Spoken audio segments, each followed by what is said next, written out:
Good morning students. Class 8th subject आपका है हिंदी व्याकरण। बुक नेम है स्टूडेंट्स आपका कुटीर। Okay students, open your book. आपका हमने सेकंड चैप्टर आपका कंप्लीट हो गया था। आई होप आप सभी लोगों ने भी कंप्लीट कर लिया होगा अपनी नोटबुक पे। आज हम आपका चैप्टर 3 रीड करेंगे। चैप्टर 3 है आपका शब्द विचार। Today date is 22/5/2021। शब्द विचार।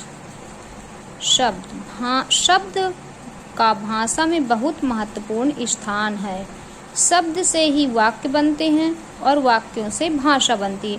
क्योंकि अगर हमारे पास शब्द नहीं होंगे, अगर हमारे पास ये बा हा ता ये क्या है हमारे ये शब्द हैं, अगर हमारे पास शब्द नहीं होंगे तो हम एक पूरा वाक्य नहीं बना सकते, और अगर हमारे पास वाक्य नहीं होगा तो हमारी भाषा नहीं बन सकती। ओके स्टूडेंट्स, तो शब्द का भी होना जरूरी है और शब्द के साथ फिर वाक्य बनता है और वाक्य के साथ हमारी भाषा बनती है। दो या दो से अधिक वर्णों का ऐसा समूह जिसका कोई अर्थ निकले शब्द कहलाता है। शब्द किसे कहते हैं? जब यह दो या दो से अधिक वर्णों का ऐसा समूह, जब दो या दो से अधिक वर्णों का समूह बनता है जिसका कोई अर्थ निकलता है। शब्द किसे कहते हैं? जिसका अर्थ निकलता है उसे हम शब्द कहते हैं। शब्द जब वाक्यों में प्रयोग होते हैं तो उन्हें पद कहते हैं। वाक्य में प्रयोग करते समय शब्द के कई रूप हो जाते हैं। जैसे आपका हुआ लड़का, ये क्या है हमारा शब्द। फिर इसके पद कैसे? लड़के, लड़कों आदि, ये क्या हुए? ये पद कई उस पे आपके पदों में व्यक्त हो गए। काला, तो काला का आपका काली, काले, कालो आदि। फिर आपका पढ़, पढ़ा, पढ़े, पढ़ते, पढ़ेंगे आदि। ये क्या हुआ? ये आपके कई भागों में व्यक्त कर दिए गए। ओके स्टूडेंट्स, फिर आपका आता है शब्द भंडार।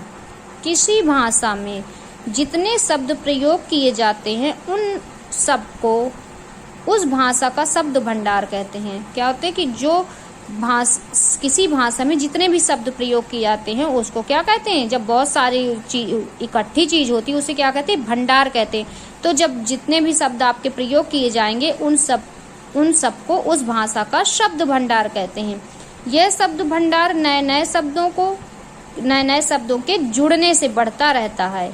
जब एक शब्द होगा फिर उस पर एक नया शब्द आएगा, फिर एक और नया आएगा। जब बहुत सारे शब्द जुड़ते जाएंगे उसी के जुड़ने से ये शब्द भंडार क्या होता है? नए नए शब्द जुड़ने से बढ़ता रहता है। हिंदी का अपना शब्द भंडार काफी विस्तृत है, जिसमें विदेशी भाषाओं के नए नए शब्द सम्मिलित होने से इसमें और वृद्धि हो रही है। फिर आते हैं आपके शब्दों के भेद। हिंदी भाषा के शब्दों को 4 प्रकार में बांटा गया है। आपके 4 प्रकार। पहला एक है उत्पत्ति या स्रोत के आधार पर, सेकंड आपका आता है रचना के आधार पर, और थर्ड आपका आता है अर्थ के आधार पर, और 4 आपका आता है प्रयोग के आधार पर। सबसे पहले उत्पत्ति या स्रोत के आधार पर हो गया, जो रचना के आधार पर आता है, और एक अर्थ के आधार पर, और आपका प्रयोग के आधार पर। तो सबसे पहले हम किसके बारे में जानेंगे? उत्पत्ति या स्रोत के आधार पर। उत्पत्ति या स्रोत के आधार पर शब्द 5 प्रकार के होते हैं। इसमें भी आपके कितने हुए? ये उत्पत्ति के आधार के अंदर भी हमारे 5 प्रकार के आए। तो इनके ये 5 प्रकार के होते हैं, जिनका वर्णन निम्न प्रकार से, जिनके बारे में हम अभी आगे जानेंगे। सबसे पहले आपका उत्पत्ति के अंदर आता है तत्सम शब्द। तो हम पहले तत्सम शब्द के बारे में जानेंगे। हिंदी भाषा का मूल संस्कृत भाषा है। हिंदी का मूल संस्कृत भाषा है। संस्कृत के वे शब्द जो अपने मूल रूप में हिंदी में प्रयोग किए जा रहे हैं वो तत्सम शब्द कहलाते हैं। जो संस्कृत के शब्द होते हैं वो क्या होते हैं? वो अपने मूल रूप में जो हिंदी में प्रयोग किए जाते हैं तो उन्हें वैसे ही जो आप वो संस्कृत में प्रयोग किए जाते हैं और वो ही शब्द आपके हिंदी में प्रयोग किए जाते हैं मूल रूप में ही, तो उन्हें हम तत्सम शब्द कहते हैं। जैसे आपका हो गया मुख, प्रकाश, कार्य, कर्म, मृत्यु, अग्नि, पुष्प आदि। ये वर्ण आपके संस्कृत में भी इसी रूप में होते हैं और आपके हिंदी में भी इसी मूल रूप में प्रयोग किए जाते हैं, इसलिए इनको ये तत्सम शब्द कहलाते हैं और ये तत्सम शब्द के अंदर आते हैं। ओके स्टूडेंट्स, फिर आपका आता है तद्भव शब्द। संस्कृत के वे शब्द जो हिंदी में आकर परिवर्तित हो गए। संस्कृत के वो शब्द इनमें क्या हुआ? ये मूल रूप में रहे, और जो तद्भव में आए वो संस्कृत के वे शब्द हिंदी में आकर क्या हुए? परिवर्तित हो गए। वो हमारे तद्भव शब्द कहलाए। इस पे क्या हुआ, वो मूल रूप में ही आए और आपका तद्भव में हिंदी में आकर वो परिवर्तित हो गए। जैसे आपका किवाड़, तो किवाड़ को क्या कहते हैं, कपाट कहते हैं उस पे संस्कृत पे।